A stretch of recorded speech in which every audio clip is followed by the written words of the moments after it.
नमस्कार दोस्तों, ALDHRU academy में आप सभी का एक बार फिर से बहुत बहुत स्वागत है। मैं हूं आपका अपना दोस्त और होस्ट, और आज हम VMOU कोटा के जून 2026 एग्जाम्स के लिए BA प्रोग्राम के सब्जेक्ट PS02 यानी भारतीय राजनीतिक विचारक के सबसे महत्वपूर्ण टॉप 20 सवालों को कवर करने वाले हैं।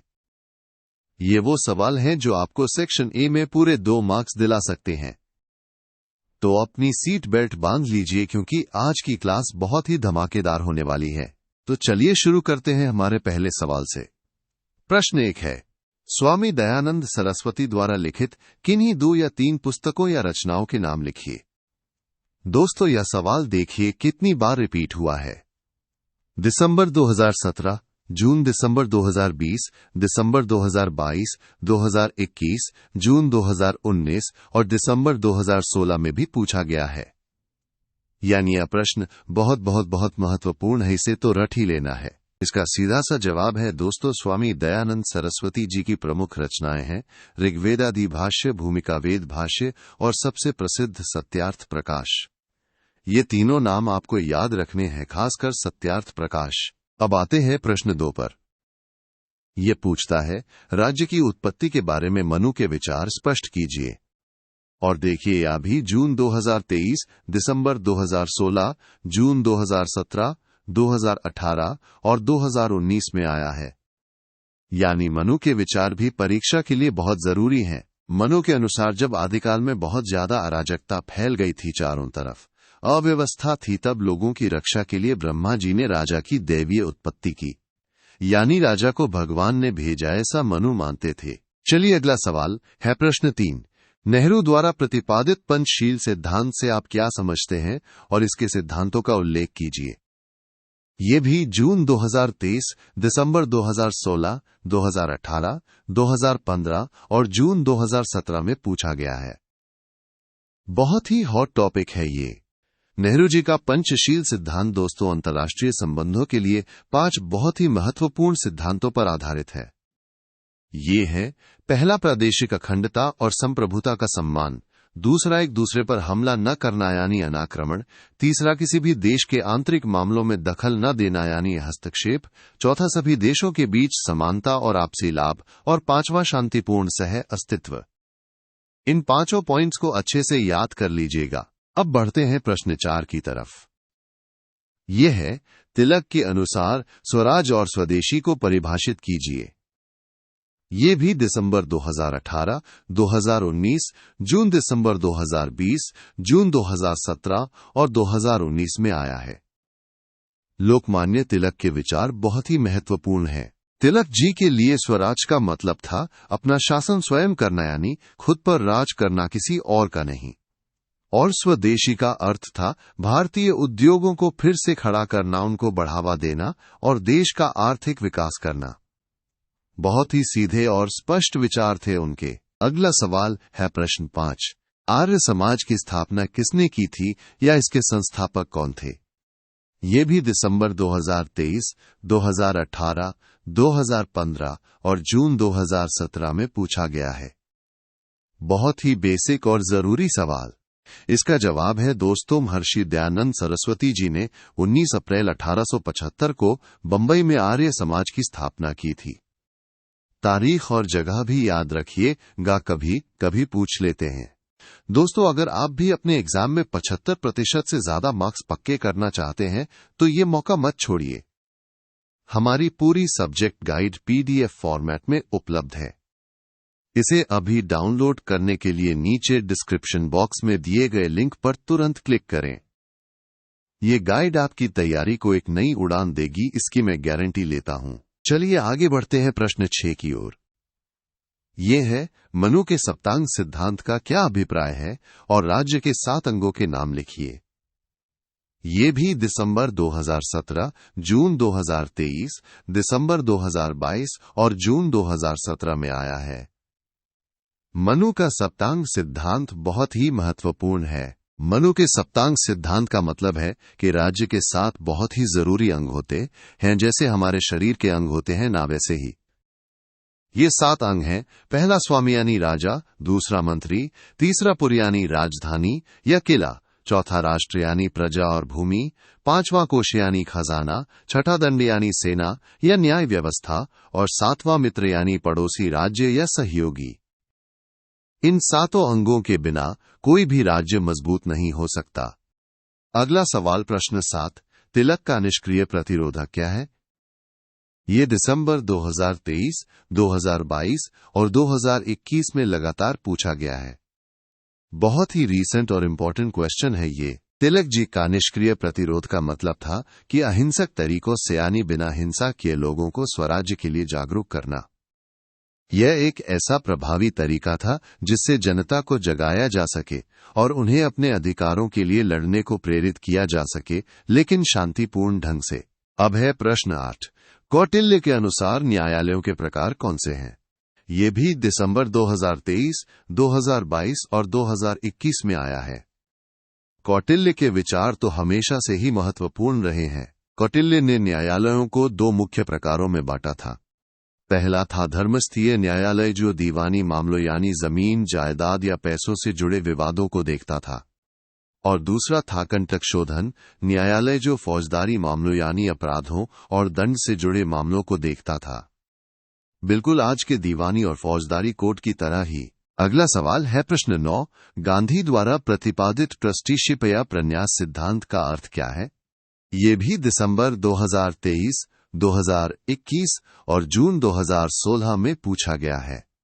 गांधी जी के विचार तो हर परीक्षा में आते ही हैं। गांधी जी का ट्रस्टीशिप या प्रन्यास का सिद्धांत ये कहता है कि जिन लोगों के पास ज्यादा धन संपत्ति या आर्थिक साधन है, उन्हें उनका मालिक नहीं बल्कि समाज का न्यासी यानी ट्रस्टी समझना चाहिए। उन्हें अपनी संपत्ति का उपयोग सिर्फ अपने लिए नहीं बल्कि पूरे समाज के कल्याण के लिए करना चाहिए। एक बहुत ही आदर्शवादी और सामाजिक न्याय का विचार था ये। अब आते हैं प्रश्न 10 पर। जयप्रकाश नारायण द्वारा प्रतिपादित संपूर्ण क्रांति की अवधारणा का अर्थ समझाइए और इसके प्रणेता का नाम बताइए। ये भी दिसंबर 2016, 2019 और जून 2016 में आया है। जेपी की संपूर्ण क्रांति बहुत ही प्रसिद्ध है। जयप्रकाश नारायण जी की संपूर्ण क्रांति का मतलब था दोस्तों समाज के हर क्षेत्र में, चाहे वो राजनीतिक हो, आर्थिक हो, सामाजिक हो या सांस्कृतिक, हर जगह एक बहुत बड़ा बदलाव लाना। इसका लक्ष्य था एक ऐसी व्यवस्था बनाना जो न्यायपूर्ण हो और जहां सभी को बराबरी का दर्जा मिले। और इसके प्रणेता तो जयप्रकाश नारायण जी ही थे, जिन्हें हम लोक नायक के नाम से भी जानते हैं। चलिए प्रश्न 11 की तरफ बढ़ते हैं। ये है, मनु द्वारा प्रतिपादित दंड के 4 प्रकारों का नाम बताइए।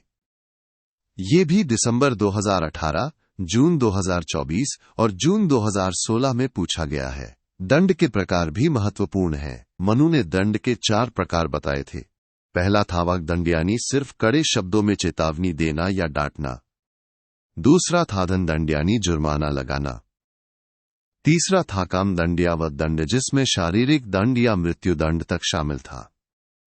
और चौथा था अधिक दंड यानी अपमानित करना या सामाजिक बहिष्कार करना। ये चारों प्रकार अलग अलग अपराधों के लिए थे। अब है प्रश्न 12, राज्य की उत्पत्ति के बारे में कौटिल्य के विचार स्पष्ट कीजिए। ये भी दिसंबर 2018, 2015 और जून 2024 में आया है। मनु और कौटिल्य दोनों के विचार बहुत आते हैं, ध्यान रखिएगा। कौटिल्य ने राज्य की उत्पत्ति के लिए संविदावादी विचार का समर्थन किया। इसका मतलब यह है कि कौटिल्य के अनुसार राज्य किसी दैवीय शक्ति से नहीं बना, बल्कि लोगों ने अपनी सुरक्षा और कल्याण के लिए आपसी सहमति से यानी एक कॉन्ट्रैक्ट के जरिए राज्य का निर्माण किया। यह मानवीय प्रयासों का परिणाम था। अगला सवाल प्रश्न 13, ब्रह्म समाज की स्थापना किसने की और इसके द्वारा प्रतिपादित कोई 2 समाज सुधार बताइए। ये भी दिसंबर 2017, 2016 और 2018 में पूछा गया है। समाज सुधार आंदोलन से जुड़ा ये सवाल भी बहुत जरूरी है। दोस्तों, ब्रह्म समाज की स्थापना राजा राम मोहन रॉय ने की थी और इसके मुख्य समाज सुधारों में से 2 थे। पहला मूर्ति पूजा का विरोध और दूसरा सती प्रथा का जोरदार विरोध। उन्होंने समाज में फैली कई कुरीतियों को दूर करने का बीड़ा उठाया था। अब है प्रश्न 14, तिलक द्वारा भारतीय स्वतंत्रता आंदोलन के दौरान किन 2 पर्वों यानी गणपति और शिवाजी उत्सव को सार्वजनिक रूप से मनाया गया और क्यों? ये भी दिसंबर 2017, 2015 और जून 2024 में आया है। बहुत ही इंटरेस्टिंग सवाल है ये। तिलक जी ने गणपति उत्सव और शिवाजी उत्सव को सार्वजनिक रूप से इसलिए मनाया ताकि लोगों में राष्ट्रीय जागृति और एकता की भावना पैदा हो सके। ये उत्सव सिर्फ धार्मिक नहीं थे, बल्कि ये लोगों को एक साथ लाने, उनमें देशभक्ति जगाने और स्वतंत्रता आंदोलन के लिए प्रेरित करने का एक जरिया थे। बहुत ही शानदार तरीका था ये। चलिए प्रश्न 15 की तरफ। ये है, मानवेंद्र नाथ रॉय द्वारा प्रतिपादित नव मानववाद की कोई दो विशेषताएं बताइए। ये भी दिसंबर 2017, जून 2018 और दिसंबर 2015 में पूछा गया है। एम.एन. रॉय का नव मानववाद भी एक जरूरी टॉपिक है। एम.एन. रॉय के नव मानववाद की दो मुख्य विशेषताएं ये हैं कि पहली, मानव ही पूरे जीवन का मूल है, यानी हर चीज के केंद्र में इंसान है, और दूसरी, मानव एक विवेकशील और नैतिक प्राणी है, यानी वो सोच समझकर फैसले ले सकता है और सही गलत का भेद जानता है। ये इंसान की क्षमता और गरिमा पर जोर देता है। और हाँ दोस्तों, सिर्फ PS02 ही नहीं, अल्ध्रू एकेडमी आपके लिए सभी विषयों की प्रीमियम गाइड्स लेकर आया है। चाहे वो इतिहास हो या राजनीति विज्ञान के दूसरे विषय, आपको डिस्क्रिप्शन बॉक्स में सभी गाइड्स के लिंक मिल जाएंगे। अपनी जरूरत के हिसाब से आप उन्हें भी डाउनलोड कर सकते हैं और अपनी तैयारी को और मजबूत बना सकते हैं। चलिए अगला सवाल है प्रश्न 16। राजा राम मोहन रॉय द्वारा समर्थित या विरोध की गई कोई 2-3 सामाजिक प्रथाओं या सुधारों का उल्लेख कीजिए। ये भी जून 2023, दिसंबर 2015 और जून 2019 में पूछा गया है। राजा राम मोहन रॉय के योगदान को भूलना नहीं है। राजा राम मोहन रॉय ने सती प्रथा और मूर्ति पूजा का जोरदार विरोध किया था। इसके साथ ही उन्होंने स्त्री शिक्षा का भी भरपूर समर्थन किया, क्योंकि उनका मानना था कि समाज के विकास के लिए महिलाओं का शिक्षित होना बहुत जरूरी है। अब है प्रश्न 17। अर्थशास्त्र पुस्तक के लेखक का नाम लिखिए। ये दिसंबर 2017 और जून 2022 में आया है। ये तो एक बहुत ही कॉमन और जरूरी सवाल है। इसका जवाब तो आप सबको पता ही होगा। अर्थशास्त्र पुस्तक के महान लेखक हेंक कौटिल्य जिन्हें हम चाणक्य या विष्णुगुप्त के नाम से भी जानते हैं। अगला सवाल प्रश्न 18। नेहरू द्वारा प्रतिपादित गुट निरपेक्षता की अवधारणा को परिभाषित कीजिए। यह दिसंबर 2023 और 2021 में पूछा गया है। गुट निरपेक्षता तो भारत की विदेश नीति का आधार रही है। नेहरू जी की गुट निरपेक्षता का मतलब था कि भारत किसी भी बड़े सैन्य गुट में शामिल नहीं होगा, जैसे अमेरिका या सोवियत संघ के गुट, बल्कि भारत अपनी एक स्वतंत्र विदेश नीति का पालन करेगा जो उसके अपने हितों और विश्व शांति के लिए सबसे अच्छी हो। यह एक बहुत ही दूरदर्शी नीति थी। अब है प्रश्न 19। डॉक्टर भीमराव अंबेडकर द्वारा लिखित किन्हीं दो पुस्तकों या कृतियों के नाम लिखिए। ये दिसंबर 2022 और जून 2022 में लगातार आया है। बाबा साहेब अंबेडकर की रचनाएं तो बहुत महत्वपूर्ण है। डॉक्टर भीमराव अंबेडकर की दो प्रमुख कृतियां हैं, हु वर द शूद्राज और एनहिलेशन ऑफ कास्ट। ये दोनों ही किताबें भारतीय समाज और जाति व्यवस्था पर उनके गहरे विचारों को दर्शाती हैं। और अब हमारे इस क्रैश कोर्स का आखिरी सवाल प्रश्न 20। शुक्र द्वारा प्रतिपादित राज्य के कोई दो प्रमुख कार्य लिखिए। ये जून दिसंबर 2020 और दिसंबर 2023 में पूछा गया है। शुक्र के विचार भी कम महत्वपूर्ण नहीं है। शुक्र के अनुसार राज्य के दो प्रमुख कार्य थे। पहला, दुष्टों का निग्रह करना, यानी जो लोग समाज में बुराई फैलाते हैं उन्हें रोकना और दंडित करना, और दूसरा, अपनी प्रजा की सुरक्षा करना, उन्हें हर तरह के खतरों से बचाना। ये दोनों ही कार्य एक अच्छे राज्य के लिए बहुत जरूरी थे। तो दोस्तों, ये थे हमारे PS02 भारतीय राजनीतिक विचारक के टॉप 20 सबसे महत्वपूर्ण प्रश्न।